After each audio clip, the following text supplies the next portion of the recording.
สบายดีตอนเช้านี่ใส่ตากเลยนี่กระตองมันนี่ยักษ์ไงตองกายอึ๊บ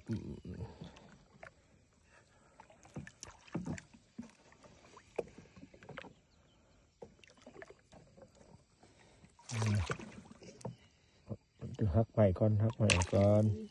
หักกาใหม่ออกก่อนกันด่ากันเด้อจับกันนี่หักใหม่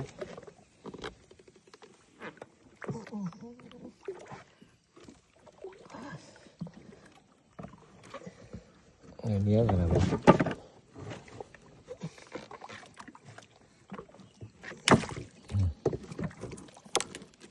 ที่ว่าเจ็ดอันเสียดสีเลยเด้อเอาเนี่ยเอามอกีตาร์เห็นแล้ว